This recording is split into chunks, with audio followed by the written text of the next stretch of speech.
Mesdames, Messieurs, bonsoir et bienvenue à cette grande édition de la soirée. Voici le sommaire. Visite du ministre de la Santé sur le site de construction du centre hospitalier international de Calavi. Une visite qui a permis au professeur Benjamin Rompati de constater l'achèvement des travaux lancés il y a 4 ans par le gouvernement. Différentes spécialités médicales se trouvent dans cet hôpital de référence sous-régional. Les précisions à suivre dans un instant. Ensuite, journée communale d'assainissement dans la commune de Dangbo. Objectif, mettre un terme à la prolifération des structures illégales de collecte de l'épargne et de déplacement et de placement de fonds. Le compte rendu est à suivre dans un instant. Et puis enfin, révolution agricole dans la commune de Didja. Les producteurs de la localité d'Agounan se sont exercés l'échauffage. Ceci est grâce à GLS Lab et la Société nationale de mécanisation agricole. Les détails dans un instant. Voilà pour le sommaire de cette édition. À nouveau, bonsoir et bienvenue. Si vous nous rejoignez à travers ces images, bien entendu, le ministre de la Santé a effectué une visite sur le site de construction de CHIC, entendez, Centre hospitalier international de Calavi, dont les travaux ont été lancés il y a 4 ans par le gouvernement. Une visite qui a permis au professeur Benjamin Rompati de constater l'achèvement des travaux de construction de cet hôpital de référence sur un espace de 16 hectares dont l'inauguration officielle se fera dans les tout prochains mois. Une infrastructure qui permettra d'améliorer les conditions sanitaires des populations. Et puis ensuite, une fois la visite achevée, le ministre de la Santé, professeur Benjamin Rompati, était face aux hommes des médias pour un point de presse. À l'occasion, l'autorité a rappelé les raisons qui ont poussé à penser un tel projet d'envergure et également présenter les différentes spécialités médicales qui se retrouvent dans cet hôpital de référence sous-régional. On l'écoute au micro de Oulat Sanoussi en Réganti. Le centre hospitalier international de Calavi, qui était jadis un chantier, comme vous pouvez le constater, est devenu un hôpital, là maintenant. Les travaux sont terminés et nous espérons la réception provisoire à la fin de ce mois de juin 2024. Je ne saurais vous cacher ma satisfaction personnelle, celle de toute l'équipe qui a travaillé derrière, et je suis convaincu, celle du chef de l'État qui a partagé sa vision pour le système de santé de notre pays, pour ce défi relevé 4 années après le premier coup de pioche de lancement des travaux auxquels vous avez tous été témoins. Le CHIC est là et il ouvrira ses portes très bientôt, pour le bonheur des patients du Bénin, mais également pour le bonheur de ceux qui viendront de notre sous-région. C'est le lieu également pour moi de rappeler le contexte dans lequel la construction, l'équipement et bientôt la mise en service de ce centre a été décidée. En 2016, au lendemain de sa prise de fonction, le président Patrice Talon, conscient de la situation du système de santé de notre pays, a instruit son gouvernement au fin de réaliser l'audit de tous les hôpitaux du Bénin. La commission mandatée à cet effet avait rapporté que les infrastructures médico-techniques de nos hôpitaux dits de référence ne répondaient pas aux normes attendues pour une prise en charge optimale de nos concitoyens. Elle suggéra alors la construction d'un hôpital de référence avec des équipements médico-techniques de haut niveau qui soient capables de prendre en charge les pathologies les plus complexes qui soient. C'est ainsi que le projet du CHIC a germé. Le CHIC, pour le présenter, est le plus grand hôpital du Bénin et sans doute, sans aucun doute, l'un des plus grands et les mieux équipés de la sous-région.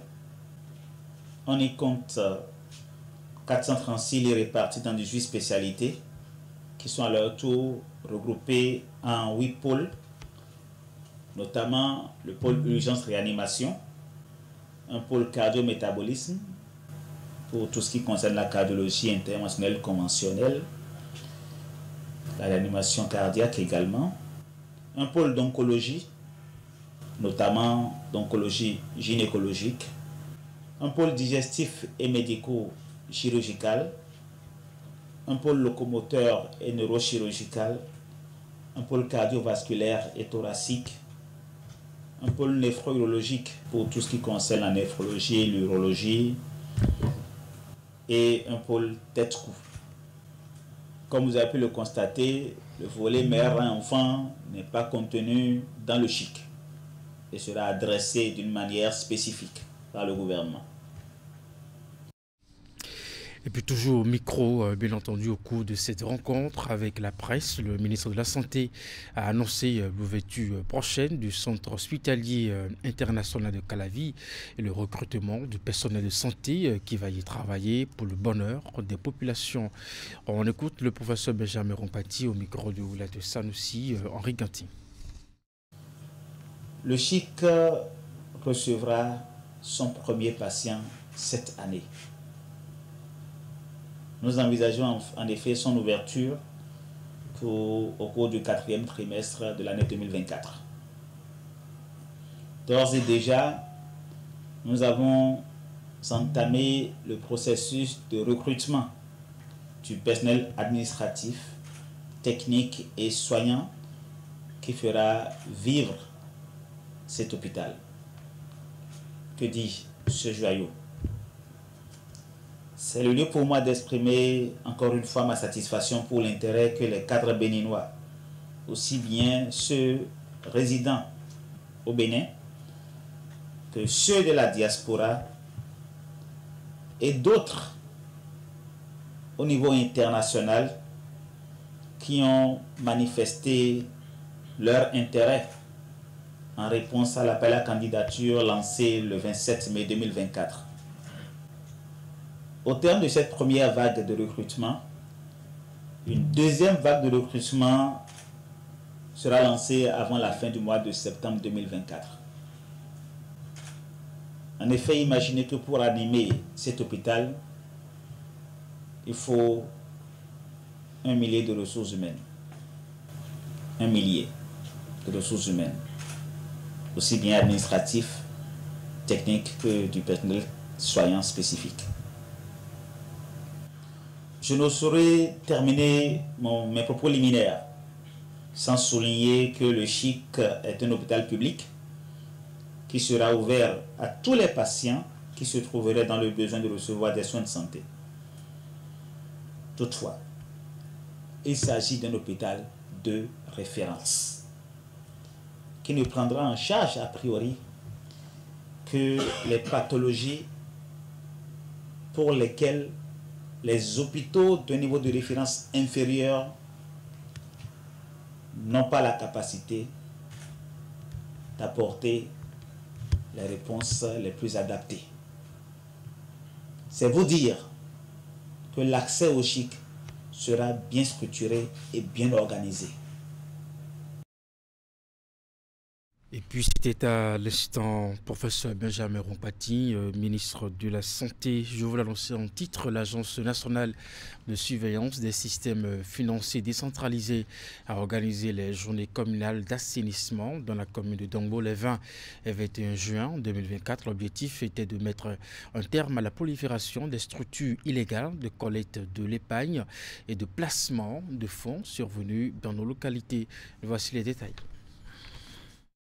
Dans le but de mettre un terme à la prolifération des structures illégales de collecte de l'épargne et de déplacement de fonds, l'Agence nationale de surveillance des systèmes financiers décentralisés, sous la tutelle du ministère de l'Économie et des Finances, a initié la première édition des journées communales d'assainissement dans le secteur de la microfinance au Bénin, dans 6 communes, dont celle de Dongbo. Le lancement de cette activité, qui s'étend du 20 au 21 juin 2024, a bénéficié de la présence de plusieurs personnalités publiques, dont les représentants du MEF, des maires des communes de l'Ouémé et bien d'autres. Le souci d'éviter à la population de tomber dans les travers des promoteurs indélicats de structures d'épargne et de placement d'argent qui s'installent dans nos contrées reculées offrant des services financiers séduisants à l'instar du phénomène ICC Services qui a appauvri nos populations en 2010, a conduit le ministre d'État chargé de l'économie et des finances à mettre en place ce creuset d'échange d'informations sur le secteur de la microfinance appelé Réseau national des maires, chargé d'assurer une sensibilisation permanente et étendue à toutes les couches sociales. Depuis la crise ICC Services survenue en 2010, des mesures conséquentes ont été prises et renforcées depuis 2016 par l'élaboration d'un plan d'assainissement. Un plan dont la mise en œuvre est rigoureusement suivie par le ministère de l'Économie et des Finances et qui a déjà conduit à la fermeture de plus de 450 structures irrégulières. Ces structures opéraient sur toute l'étendue du territoire national. Avec l'appui du Réseau national des maires pour la lutte contre les structures illégales de collecte et de placement d'argent, créé en août 2023, il a été décidé de l'organisation des journées communales d'assainissement du secteur de la microfinance afin de renforcer la sensibilisation des populations, notamment au niveau communal sur les défis liés à l'assainissement et mettre en lumière les institutions de microfinance agréées dans les différentes localités. Ces journées constituent une occasion unique pour partager les bonnes pratiques, identifier les défis spécifiques à chaque commune et proposer des solutions adaptées dans le contexte actuel de résurgence d'initiatives informelles qui constituent un danger pour nos populations.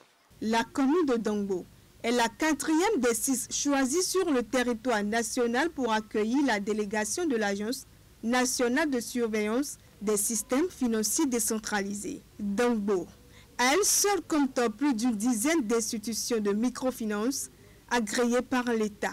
Et pour mieux faire connaître les services et produits qu'elle offre aux populations et aux acteurs de la production et la transformation des produits agricoles, et pour asseoir une économie locale plus compétitive, ces structures ont animé une foire de 48 heures sur l'esplanade de la mairie de Dongbo.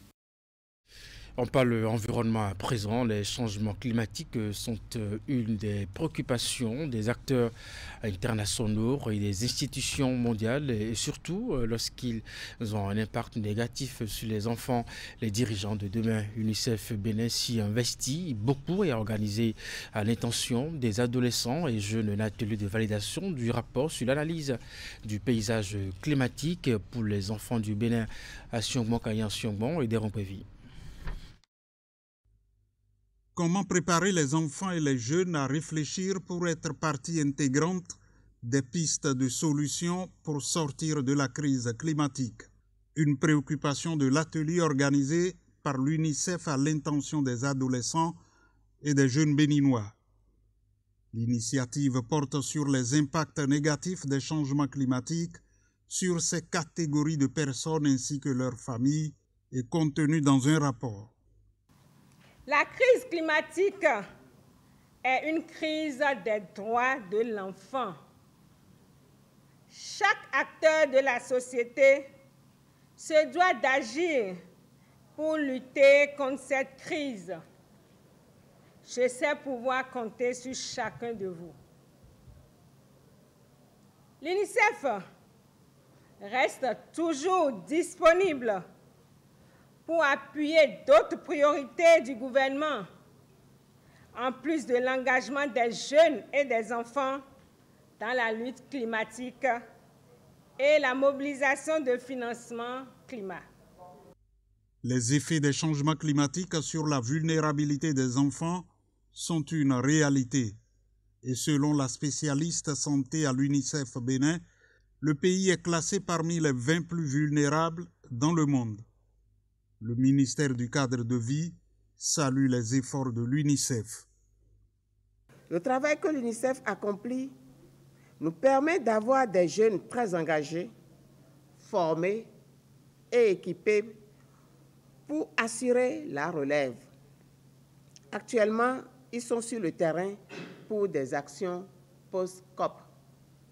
C'est pourquoi je tiens à exprimer ma profonde gratitude à l'UNICEF pour ses appuis, en particulier l'élaboration du rapport qui sera présenté à la validation au cours de cet atelier.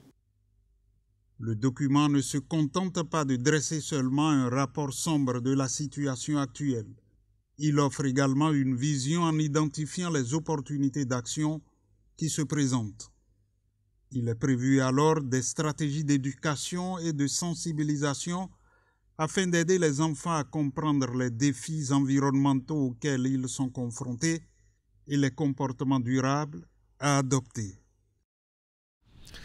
Dans la suite de cette édition, l'énergie électrique est indispensable et nécessaire dans un contexte de développement.